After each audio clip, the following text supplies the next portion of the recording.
Detective Sandra Wilkins walked into the Riverdale police station like she owned it. Her black shoes clicked on the hard floor as officers moved out of her way. After 12 years on the police force, Sandra believed she was special. She had power. She had control. And most of all, she had a perfect record of putting people in jail. "Morning, Detective. Nice work on the Martinez case," said Chief Parker as he passed her in the hallway. Sandra smiled and nodded. She didn't tell him how she really solved that case.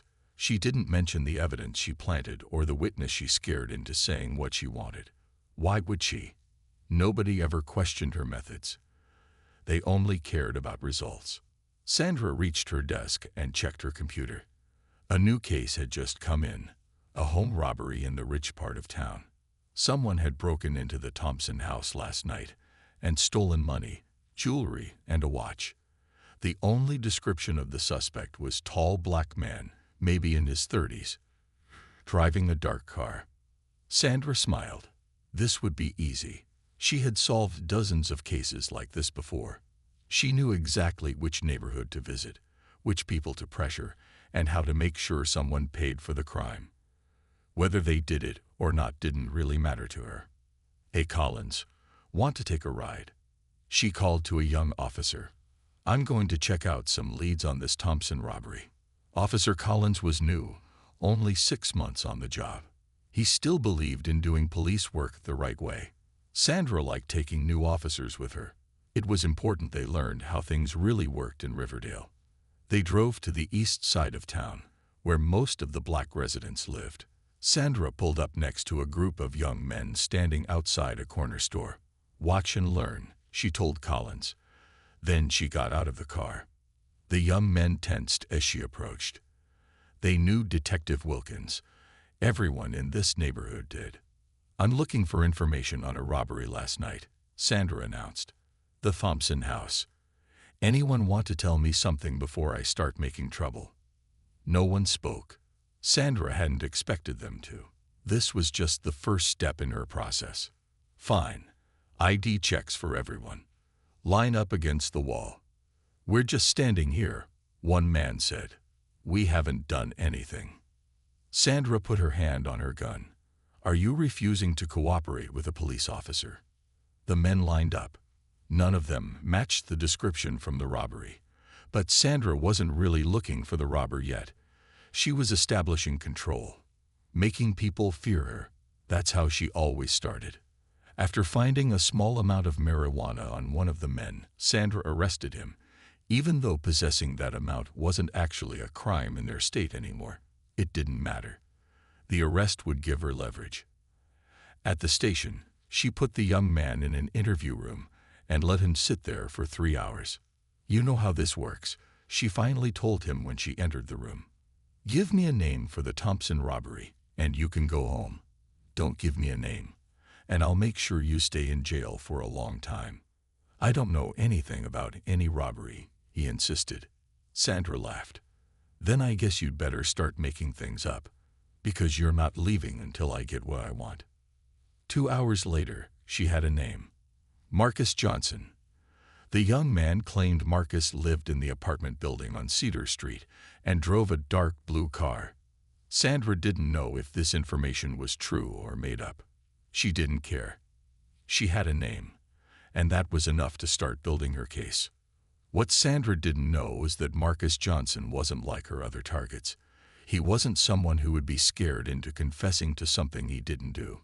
He wasn't someone who would accept an unfair system. And he certainly wasn't someone who would let a corrupt detective ruin his life. Sandra was about to learn that her badge couldn't protect her from everything, especially not from the truth. Marcus Johnson was tired.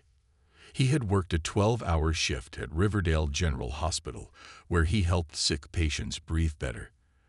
As a respiratory therapist, Marcus was good at his job. Doctors respected him. Patients trusted him. He had worked hard to build this life. After finishing his paperwork, Marcus walked to his car in the hospital parking lot. It was almost midnight. The streets were quiet as he drove home. He thought about stopping for food but decided against it. He just wanted to sleep. Red and blue lights flashed in his mirror. Marcus checked his speed. He wasn't driving fast. His taillight wasn't broken. He had done nothing wrong, but he still felt his heart beat faster. His father had taught him what to do when police stopped him. Stay calm. Move slowly. Keep your hands where they can see them. Marcus pulled over and placed his hands on the steering wheel. He watched in his mirror as Detective Sandra Wilkins approached his car. She kept one hand near her gun. "License and registration," she said sharply. Marcus moved slowly. "May I reach for my wallet, officer?" Sandra nodded, watching him closely. Marcus handed over his license and registration. She looked at them for a long time. "Do you know why I stopped you?" she finally asked. "No, ma'am, I don't. Your car matches the description of a vehicle used in a robbery last night." Marcus was confused. "A robbery? I was working last night. I'm a respiratory therapist at Riverdale General." Sandra's face showed nothing. "Step out of the car, please." "Officer, I have my hospital ID right here. I can call my supervisor." I said, "Step out of the car. Now." Marcus knew better than to argue. He slowly got out of his car. The night air was cold. "Turn around. Hands behind your back," Sandra ordered. "Am I under arrest?" Marcus asked, still keeping his voice calm. "We're just going to the station to clear some things up." The handcuffs felt tight on Marcus's wrists. Sandra put him in the back of her police car. Through the window, Marcus watched as she searched his car without permission. At the police station, Sandra took Marcus to a small room with no windows. She emptied his pockets onto the table, his keys, wallet, phone, and some loose change. Then she held up something else, a gold watch with diamonds around the face. "Where did you get this?" she asked. Marcus stared at the watch. "That's not mine. I've never seen that before." "Really? Because this watch was stolen from the Thompson house last night, and now it's in your pocket. You put that there," Marcus said, realizing what was happening. "That wasn't in my pocket." Sandra smiled. "Who do you think people will believe? A respected detective or a black man caught with stolen property?" For the first time, Marcus felt real fear. He had heard stories about Detective Wilkins. Everyone in the East Side neighborhood knew her name. They knew what she did to black men she decided were guilty. "I want a lawyer," Marcus said firmly. "Lawyers are for guilty people. I have the right to a lawyer." Sandra's smile disappeared. She wasn't used to people knowing their rights or standing up to her. She was used to fear, to people begging and confessing to things they didn't do. "Fine. You can call a lawyer in the morning. Tonight, you're staying in a cell." As the cell door closed, Marcus sat on the hard bench and thought carefully about his situation. Sandra Wilkins had chosen him as her target. She had planted evidence. She would do everything possible to convict him of a crime he didn't commit. Most people would be scared. Most would give up hope. But Marcus wasn't most people. He knew something Sandra didn't. Before becoming a respiratory therapist, he had spent 2 years in law school. He understood the system she was using against him. And he had one phone call to make. To someone who could help him fight back. Morning came slowly in the small jail cell. Marcus had not slept much. The bench was hard. The light stayed on all night, and his mind kept working on a plan. When an officer finally came to let him make his phone call, Marcus was ready. He did not call his mother or his brother. Instead, he called a number he had memorized years ago, but never needed to use until now. James Washington answered a deep voice on the third ring. "Mr. Washington, my name is Marcus Johnson. I'm in jail at Riverdale Police Station. Detective Sandra Wilkins arrested me last night and planted evidence on me. I need your help." There was a pause on the line. "Sandra Wilkins, you say?" Washington's voice had changed. It was sharper now, more interested. "Yes, sir. I'll be there in 30 minutes. The officer took Marcus back to his cell. Exactly 30 minutes later, James Washington arrived. He was a tall man with gray hair and glasses. His suit was expensive. His eyes were sharp and missed nothing. The guards treated Washington with respect. They knew who he was, a famous lawyer who had won many big cases against police departments. They quickly took him to a private room where he could meet with Marcus. "Tell me everything," Washington said once they were alone. Marcus told him the whole story, how Sandra had stopped him for no reason, how she had planted the watch in his pocket, how she had threatened him. Washington listened carefully, taking notes. When Marcus finished speaking, the lawyer asked, "Do you have any proof?" "The hospital has security cameras. They will show I was at work during the robbery. I also have my time card and patient records from that night." "Good. What else?" Marcus thought for a moment. "I have my phone. It can track my location. It will show I drove straight from the hospital to where she stopped me." Washington nodded. "We need more. We need to prove this is not just about you. We need to show that Detective Wilkins has done this before." "How do we do that?" "I have some ideas." Washington closed his notebook. "For now, here's what's going to happen. You'll go before a judge today. They'll formally charge you with robbery. I'll argue for your release, but with Wilkins involved, the judge will probably set bail." "I don't have money for bail," Marcus said. "Don't worry about that. I'll handle it. The important thing is that we start building our case right away." After Washington left, a new officer came to Marcus's cell. This was Officer Collins, the young policeman who had been with Sandra when she first started looking for suspects. Collins looked around nervously before speaking quietly. "I saw what Detective Wilkins did. The way she questioned that kid until he gave her your name. The way she was so sure you were guilty before she even met you." Marcus looked at him carefully. And I joined the force to help people, not to frame them." Collins pulled a small notebook from his pocket. "I've been keeping track of some things.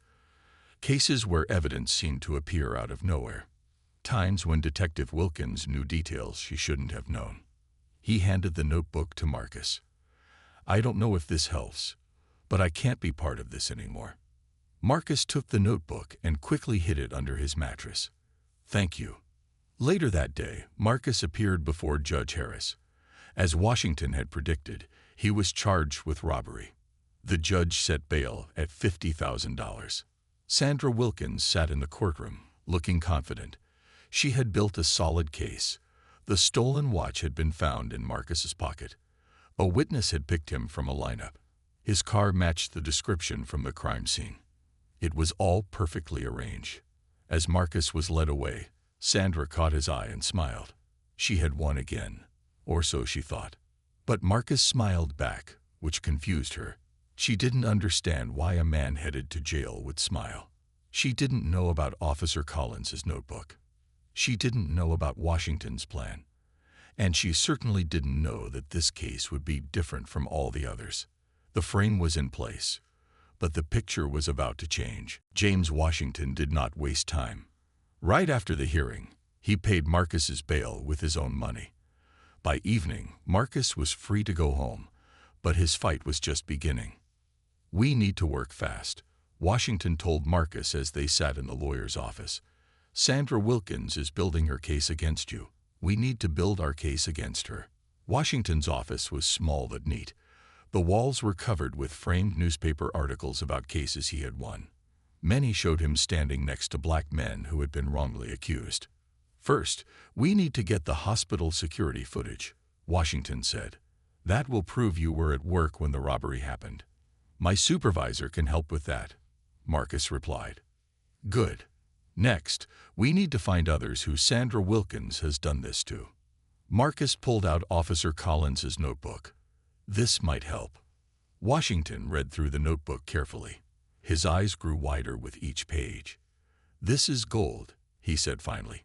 "Collins has documented at least 8 cases where Wilkins planted evidence or forced false confessions." "Will he testify?" Marcus asked. "Probably not. He'd lose his job. But this gives us names and dates. We can find these men ourselves." For the next week, Marcus and Washington worked day and night. They got the hospital security footage showing Marcus at work during the robbery. They found phone records proving his location. But most importantly, they tracked down 3 men who had been framed by Sandra Wilkins in the past.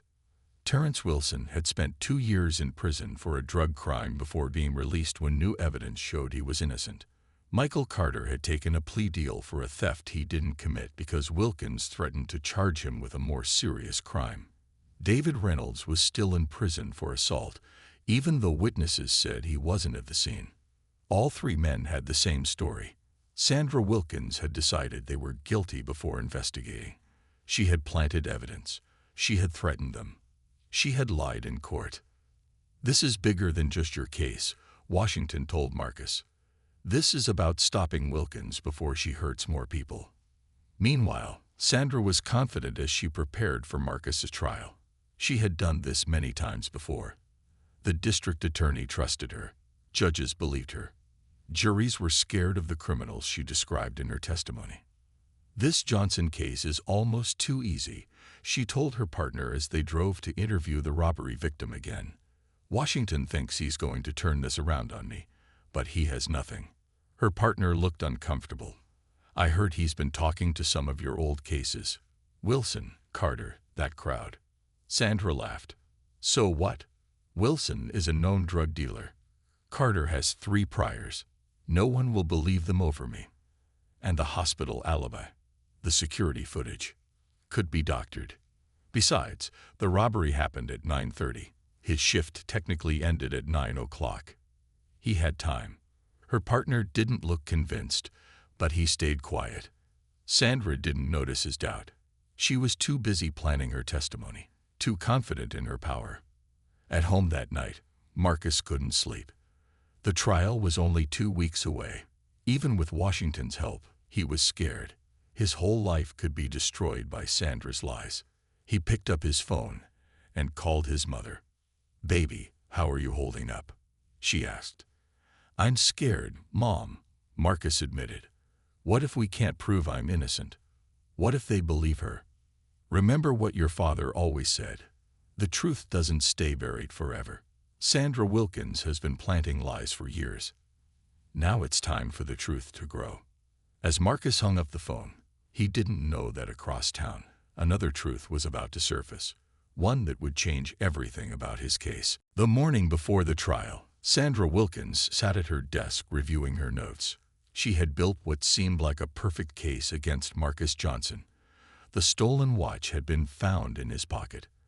The robbery victim had picked him from a lineup. His car matched the description. It all fit together neatly, just as she had planned. Her phone rang. It was the district attorney, Richard Hayes. "Wilkins, I need to see you in my office. Now." Sandra frowned. Hayes never called her like this.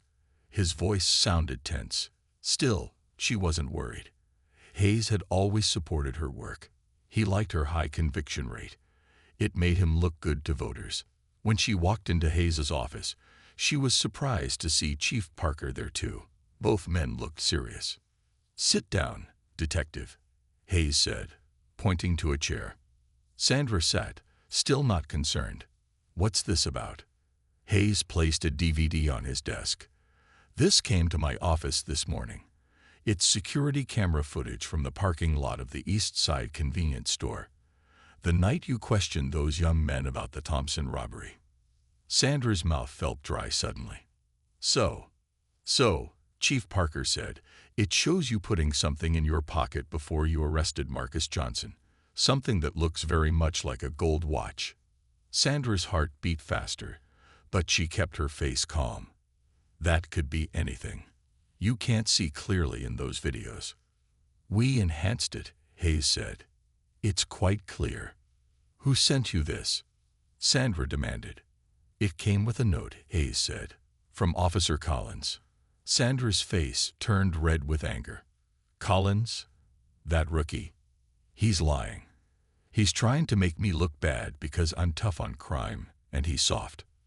"There's more," Chief Parker said. He pushed a file across the desk. "James Washington has filed a formal complaint against you. He has statements from 3 men who claim you framed them in previous cases. "Those men are criminals," Sandra shouted, standing up. "Of course they say they're innocent. They all do." Hayes's face was hard now. "Detective Wilkins, we're dropping the charges against Marcus Johnson. You can't do that. He's guilty. The evidence says otherwise," Hayes continued. "The hospital security footage confirms he was at work during the robbery. His phone records show he drove straight home afterward. And now we have video of you with what appears to be the stolen watch before you arrested him." Sandra realized she was in trouble. Real trouble. For the first time in her career, her actions were being questioned. The system that had always protected her was turning against her. "What happens now?" she asked, her voice quieter. "We've opened an internal investigation," Chief Parker said. "You're suspended without pay, effective immediately. Please surrender your badge and gun." Across town, Marcus was preparing for trial when his phone rang. It was Washington. "They dropped all charges," the lawyer said, his voice excited. "The DA just called me himself." Marcus sat down hard on his couch. "They dropped the charges, just like that." "Not just like that. Someone sent them security footage showing Wilkins with the watch before she arrested you. And Officer Collins came forward." "Collins?" Marcus was surprised. "I didn't think he would risk his job." "Sometimes people do the right thing," Washington said. "But this isn't over. I've filed a civil rights lawsuit against Wilkins and the department, and the DA is reviewing all of her past cases now." That evening, the local news ran the story.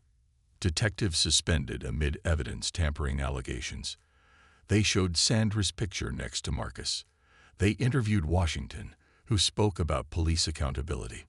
They even talked to Terrence Wilson, who described how Sandra had ruined his life with false charges. Sandra watched the news from her apartment, a glass of whiskey in her hand. Her phone kept ringing, reporters wanting comments, but she didn't answer. For the first time, she was the one being investigated. The hunter had become the hunted. And Marcus Johnson, the man she had tried to frame, was now free to tell his story to the world. The internal investigation moved quickly. Sandra's colleagues, who had once supported her, now kept their distance. They watched as investigators went through her case files, interviewed her former partners, and reviewed evidence from her arrests. Sandra spent her days at home, angry and afraid. Her phone stopped ringing as friends stopped calling. The police union lawyer assigned to her case seemed uninterested in helping her. He suggested she cooperate fully with the investigation. "They're going to make me the bad guy," Sandra told him. "But everyone knew what I was doing. The chief, the DA, all of them. They wanted criminals off the streets and didn't care how I did it." The lawyer looked uncomfortable. "That may be true, but they'll deny it now. You're on your own, detective." Meanwhile, Marcus Johnson's story was spreading. He appeared on local news shows. He spoke at community meetings. He told people how Sandra had tried to frame him and how he had fought back. "This isn't just about me," Marcus said during one interview.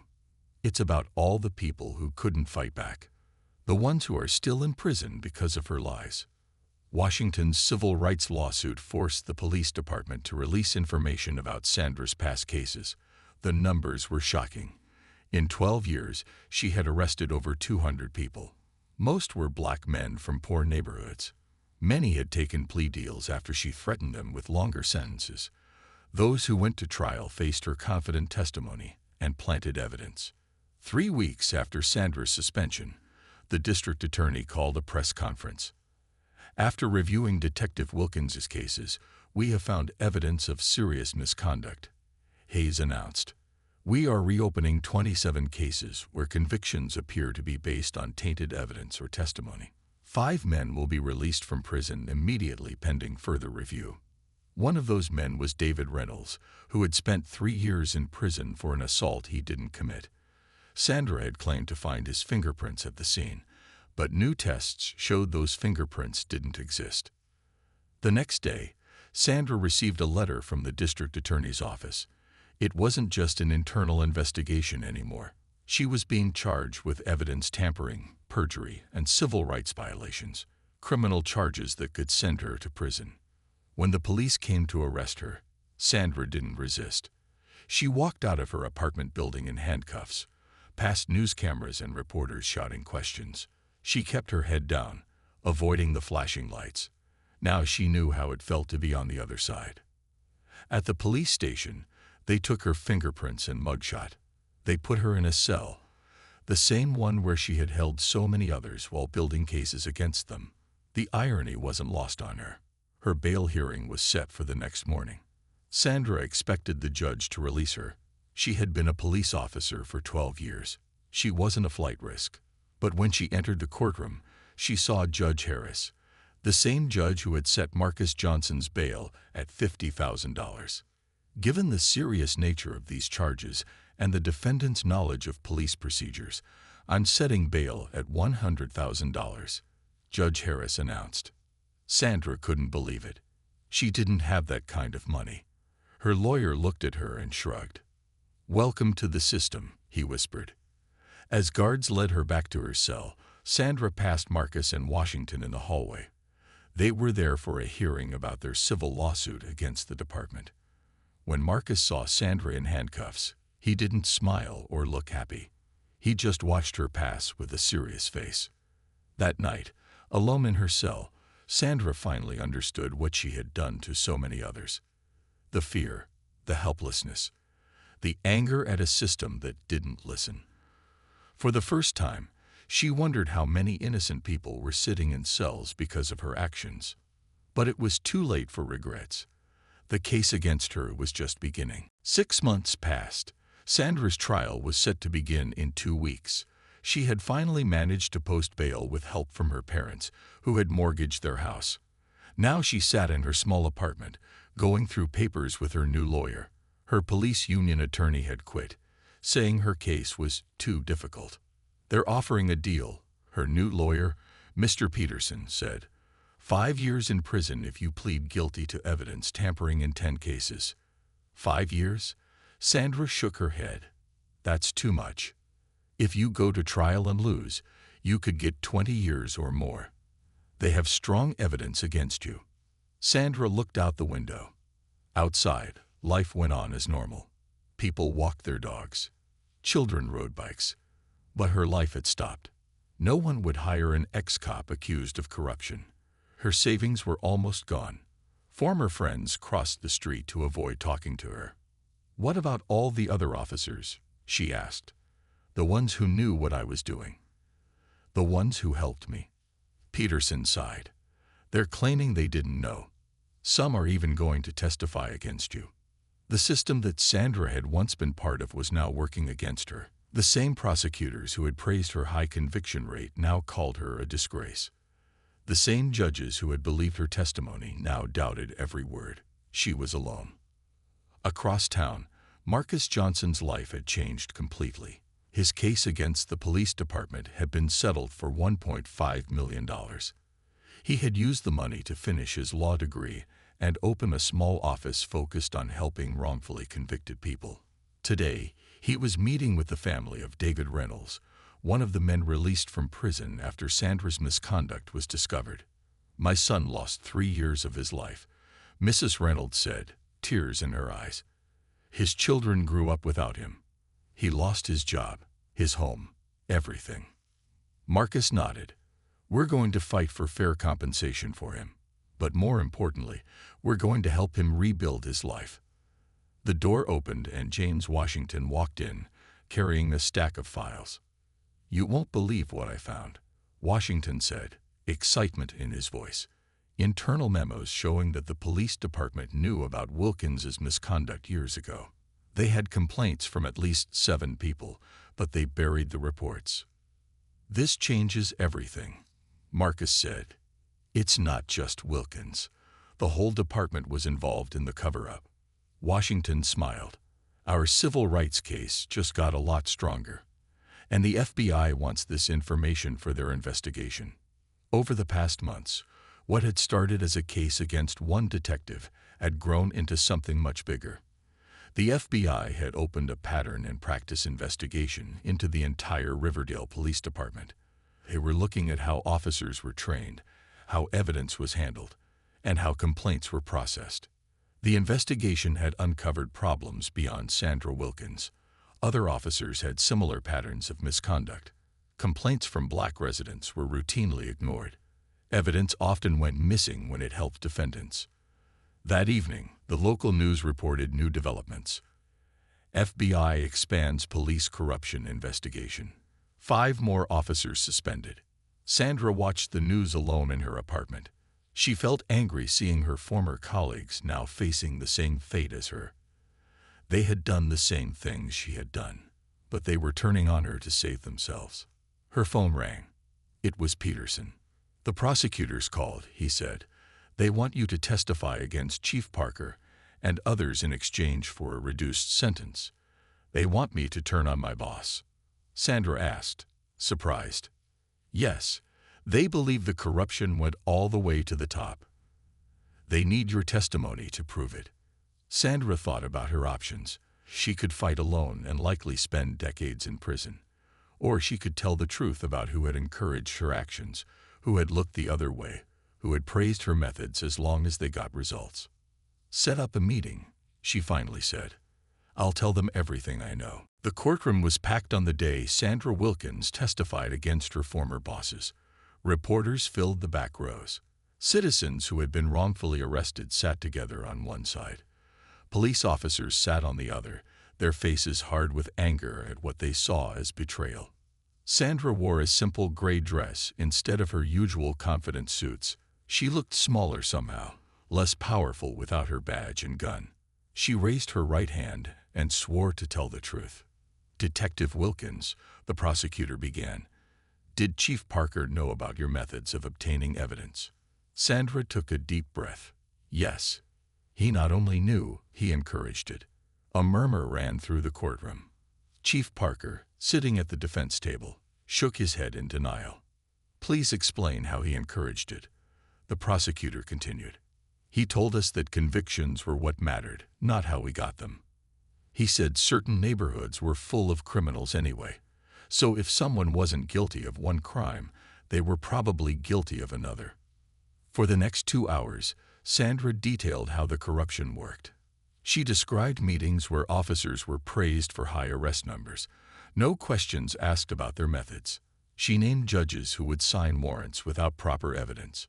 She explained how the department buried complaints from poor neighborhoods, especially when they came from black residents.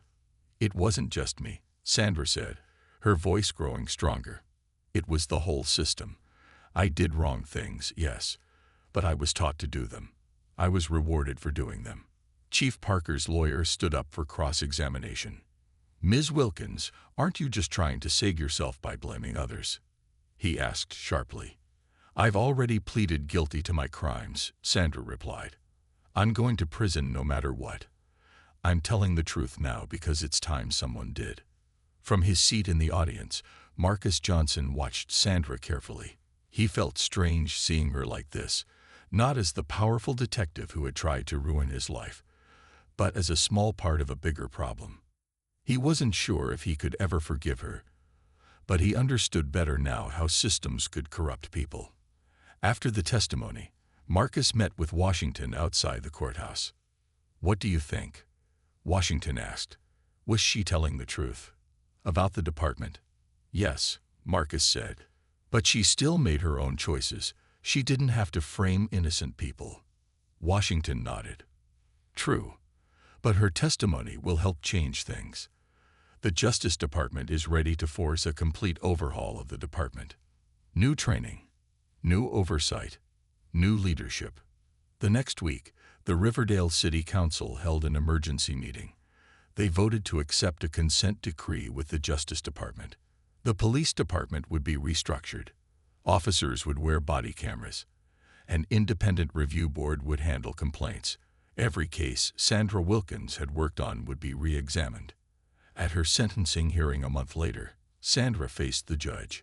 She had pleaded guilty to evidence tampering in 15 cases and perjury in 7 trials. In exchange for her testimony against department leadership, prosecutors had recommended a sentence of 3 years. "Ms. Wilkins, Judge Thompson said, "You betrayed your oath as a police officer. You sent innocent people to prison. You damaged the trust between law enforcement and the community." Sandra nodded, accepting his words. However, the judge continued, "Your cooperation has been valuable in exposing wider corruption. I sentence you to 3 years in federal prison, followed by 5 years of supervised release." As guards prepared to take her away, Sandra noticed Marcus sitting in the back of the courtroom. Their eyes met briefly. She didn't ask for forgiveness. He didn't offer it. But there was a moment of understanding between them.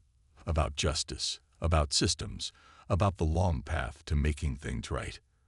Later that day, Marcus received a call from another wrongfully convicted man who needed legal help. As he took notes on the case, he thought about how one person standing up for truth could change an entire system. It had started with him refusing to accept Sandra's lies.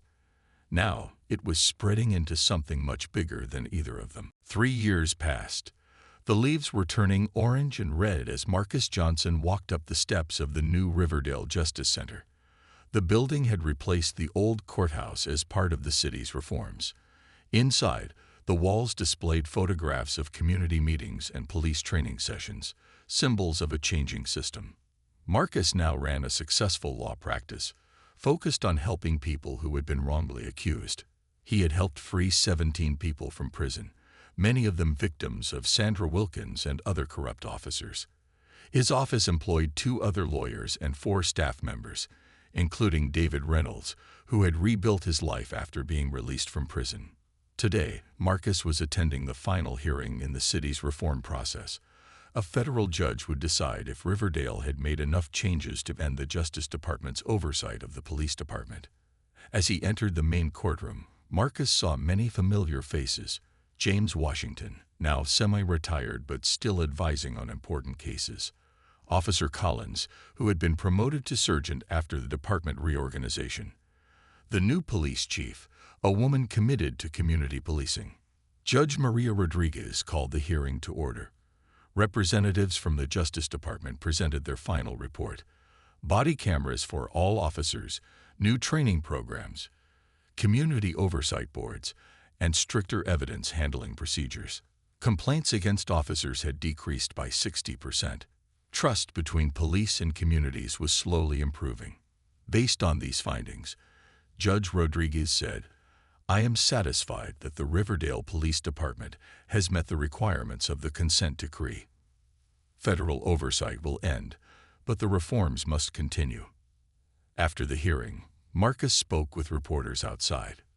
"This is an important day," he said, "but our work isn't finished. One bad system was fixed, but we need to stay watchful. Justice isn't something you achieve once. It's something you work for every day." Later that afternoon, Marcus drove to a small grocery store on the edge of town. He parked and waited, watching the entrance. At 3:30, a woman in a blue store uniform walked out, carrying a small lunch bag. Her hair was grayer now, her face lined with new wrinkles. She walked with a slight stoop, not the confident stride she once had. Sandra Wilkins had been released from prison 6 months ago. Finding work with a criminal record wasn't easy, especially for a former cop convicted of corruption. The grocery store was one of the few places willing to hire her. Marcus watched as she sat on a bench to eat her lunch. He had thought about this moment for years, wondering what he would say if he ever spoke to her again. Part of him still felt anger. Another part felt something like pity. Finally, he got out of his car and walked over. "Ms. Wilkins." Sandra looked up, surprised. She recognized him immediately. How could she not? His face had been in her nightmares and her waking thoughts for years. "Mr. Johnson," she said quietly, "are you here to remind me of what I did?" Marcus sat on the bench, leaving space between them. "No, I think we both remember that clearly enough." They sat in silence for a moment, the autumn wind rustling the leaves around them. "I heard about your law practice," Sandra finally said. "You're helping people like I once hurt." Marcus nodded. Someone needed to fix what was broken. "I can never undo what I did," Sandra said, looking at her hands. No, you can't, Marcus agreed. But the system you were part of is changing because of what happened. Sometimes good things can come from bad actions. Sandra looked at him directly for the first time. Why are you really here? Marcus took a deep breath. I've been carrying anger for a long time. I wanted to see if I could let it go. Not forget, but move forward. And can you? She asked. I'm trying, he said honestly. Every day.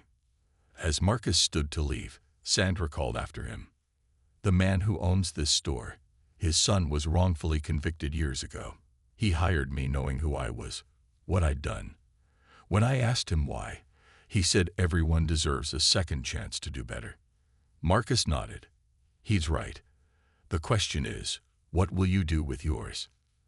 That evening, Marcus sat in his office looking at a pile of new cases, more people who needed help fighting against an imperfect system. The work would never end. But with each case, each reform, each person who chose truth over power, the world became a little more just. He thought about Sandra, stripped of the badge that once made her feel untouchable, now facing the consequences of her actions.